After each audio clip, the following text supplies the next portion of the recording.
4 बार सांसद रहे हैं सासाराम में।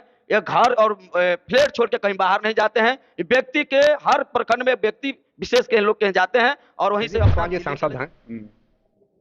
ये अपना निजी स्वार्थ में किसी को गाली भी दे सकते हैं, किसी को कुछ भी कर सकते हैं। इन्होंने कभी क्षेत्र का विकास भी नहीं किया।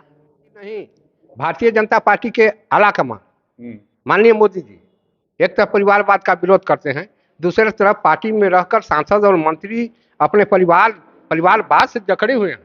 उस पर निशाना किसी का। नमस्कार, आप देख रहे हैं मीडिया दर्शन और मैं हूं मीर जलालुद्दीन। अभी मैं कैमूर जिला के मोहनिया में मौजूद हूं और देख रहे हैं कि 2024 का चुनाव जैसे जैसे करीब आ रहा है, सारे दल प्रक्रिया उस पर देना शुरू कर दिए हैं और अपने अपने उम्मीदवारों के लिए जो है एक तरह से कहेंगे कि आरोप प्रत्यारोप की प्रक्रिया शुरू हो चुकी है। चाहे इंडिया वर्सेस एनडीए का जो लड़ाई 2024 में देखने को मिल रही है, उसमें कोई भी है, चाहे इंडिया हो, अखिलेश यादव ने जो है इंडिया को लेकर जो अगेंस्ट में बात कही है, एनडीए में अगर बात किया जाए तो इसमें भी बयानबाजी नेताओं की शुरू हो चुकी है। हमारे साथ अभी मौजूद है बंगाली पासवान, जो राष्ट्रीय लोक जनता दल के युवा प्रदेश उपाध्यक्ष हैं। उन्होंने एक पीसी बुलाई थी अभी मोहनिया में और उन्होंने कई सारे बात यहाँ के मौजूदा जो है सांसद छेदी पासवान पर लगाए हैं, जो भारतीय जनता पार्टी से सासाराम लोकसभा क्षेत्र से मौजूद में सांसद हैं। उनसे हम बात करते हैं कि आखिर किस लिए उन्होंने पीसी बुलाया था और क्या मामला है। पासवान जी, देख रहे हैं कि अभी आपने एक पीसी बुलाया था, प्रेस कॉन्फ्रेंस किया है, क्या मामला है इसके बारे में थोड़ा बताइए कि इस बुलाने का क्या उद्देश्य क्या था। मेरा उद्देश्य यही था कि जो छेदी पासवान जी यहाँ के वर्तमान सांसद हैं और ललन पासवान पूर्व विधायक रहे, 2 बार विधायक रहे हैं चेनारी विधानसभा का, और बीजेपी के में 20 तारीख ज्वाइन किए हैं। उनके प्रति बहुरूपिया के शब्द का हाला यहाँ के वर्तमान सांसद छेदी पासवान जी के मुंह से, मुख्य मिदार से आया। इसलिए हम लोग निंदा करते हैं ऐसे लोग के। सासाराम के पार्लियामेंट में ऐसे लोकसभा में ऐसे प्रत्याशी के कोई जरूरी नहीं है। अगर यहाँ के सासाराम पार्लियामेंट में मांग हर समाज मांग रहा, ललन पासवान युवा पीढ़ी है, हम लोग गठबंधन में है, गठबंधन के निवर्ती हम लोग कहेंगे कि काला ललन पासवान जी से व्यक्ति को यहाँ चुनाव लड़ना चाहिए। अच्छा, एक चीज बताइए कि आखिर ऐसी क्या बात है कि मन में डर क्या है टिकट कटने का कि छेदी पासवान एकाएक जो भारतीय जनता पार्टी के मौजूदा सांसद हैं, उनके मन में इस तरह से है कि ललन पासवान के बारे में इस तरह का बरुपया का शब्द जो आपने बताया कि यूज किया है, तो आखिर क्या मन में आया हो? कहीं टिकट कटने का डर तो नहीं ना? बिल्कुल डर है। ललन पासवान 20 तारीख के ज्वाइन के उसी दिन छेदी पासवान जी का डर पैदा हो गया। अब तो हमारा टिकट फाइनल कट जाएगा, अब कहीं दूर आए नहीं है। इसलिए वो बेचैनी में आवाट बवाट बोलते रहते हैं। और मैं कहना चाहता हूं कि तार देखते हैं, तार कितना लंबा रहता है मगर अपना गांड के छा नहीं रहता है। इसलिए तारों का हम लोग विश्वास नहीं करते हैं। यहाँ युवा पीढ़ी ललन पासवान का मांग करते हैं, ललन पासवान का मांग करते हैं। तो कहीं ना कहीं एक समीकरण ललन पासवान जेडीयू को छोड़कर भाजपा को ज्वाइन करते हैं, कहीं ऐसा तो नहीं ना है कि टिकटें काटने के लिए ज्वाइन किए हैं या टिकट मिल जाएगा? कितना कंफर्म है कि ललन पासवान को सासाराम लोकसभा से उनको टिकट मिलने की उम्मीद है? बिल्कुल इस सासाराम के लोग, सासाराम के विश्वास सब लोग कर रहा है कि यह छेदी पासवान के यहाँ रहने उचित नहीं है। 4 बार सांसद रहे सासाराम में। ये घर और फ्लैट छोड़ के कहीं बाहर नहीं जाते हैं। व्यक्ति के हर प्रखंड में व्यक्ति विशेष के लोग के जाते हैं और वहीं से अपना दिल्ली चले जाते हैं। यहाँ रहते नहीं, कोई जनता गरीब गुरबा के कोई दुख सुख नहीं सुनते हैं। सुनते नहीं? नहीं से नहीं सुनते हैं। क्या नाम हुआ आपका? मेरा नाम बंगाली पासवान, राष्ट्रीय लोक जनता। ये बताइए कि भाजपा केंद्र में पिछले 9 साल से सत्ता चला रही है, आप लोग गठबंधन में हैं। गठबंधन में आपसी अगर लड़ाई लड़ी जाएगी, इस तरह से आप लोग लड़ेंगे, तो कैसे 2024 का चुनाव जो है आप लोग जीत पाएंगे? क्योंकि देख रहे हैं कि छेदी पासवान मौजूदा सांसद है, वो जो है ललन पासवान जो अभी जेडीयू के प्रदेश उपाध्यक्ष थे, वो पार्टी छोड़ कर जाते हैं भाजपा में।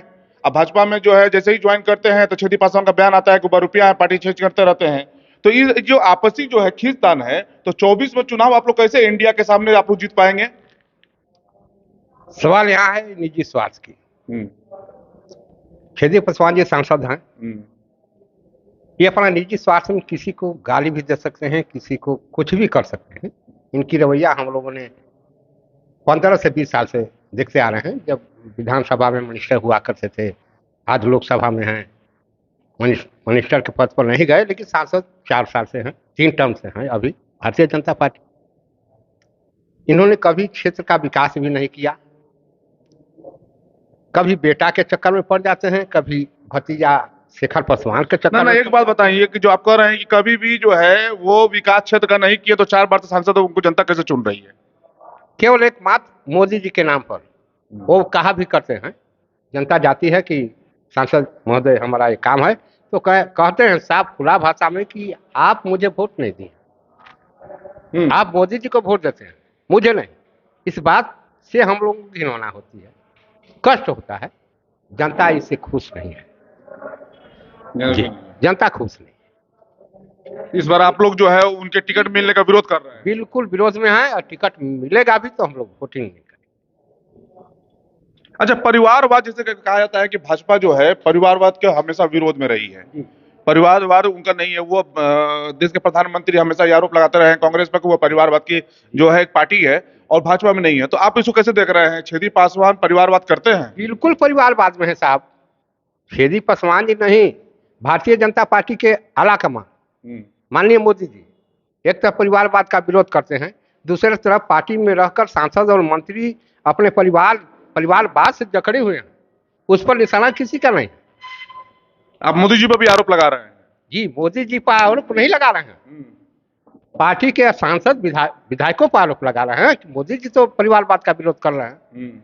ठीक है जी, वो परिवारवाद में नहीं आए, लेकिन सांसद महोदय और विधायक महोदय जो भी लोग हैं भारतीय जनता पार्टी के अंदर परिवारवाद से जकड़े हुए हैं। तो भाजपा पार्टी भी जो है परिवारवाद से वंचित नहीं है? वंचित नहीं है, नहीं है जी, वंचित नहीं। क्या नाम हुआ आपका? हरि चौधरी। हम बहुजन समाज पार्टी से। बहुजन समाज पार्टी। देखिए, सबसे बड़ी बात यह है कि किस तरह से अभी 24 का चुनाव में अभी टाइम है, लेकिन देख रहे हैं कि किस तरह से जो एनडीए के गठबंधन दल हैं वो आपस में ही आरोप प्रत्यारोप शुरू कर दिया है। जिस तरह से मौजूदा सांसद जो है सासाराम लोकसभा सीट से छेदी पासवान है, उन्होंने फिलहाल में अभी कुछ दिन पहले जो जेडीयू का पार्टी छोड़कर भाजपा को ज्वाइन करते हैं ललन पासवान, वो एक दलित का बड़ा चेहरा माने जाते हैं और चेनारी विधानसभा से वो विधायक भी रह चुके हैं। उनका किस तरह से वो बरुपिया शब्द का यूज करके उन पे कटाक्ष मारते हैं छेदी पासवान। उनके विरोध में यहाँ पे जो सहयोगी दल है भाजपा के, वो एक पीसी करते हैं और इस तरह का उनको छेदी पासवान को एक तरह से वो चैलेंज कर देंगे, एक तरह से उनका विरोध करते हैं कि इस तरह की बात आप कह रहे हैं जो पार्टी और दल के लिए ठीक नहीं है। तो आरोप प्रत्यारोप का पार्टी चलना शुरू हो गया। 24 आते आते अभी देखना यह होगा कि कितनी ये जो लड़ाई, जो अंदरूनी लड़ाई जो कहा जा रहा है, वो एनडीए किस तरह से शांत करा पाती है। चूंकि यहाँ टिकट अभी मिला नहीं है, समय आया नहीं है, लेकिन आरोप प्रत्यारोप इस तरह से चलना शुरू हो गया है।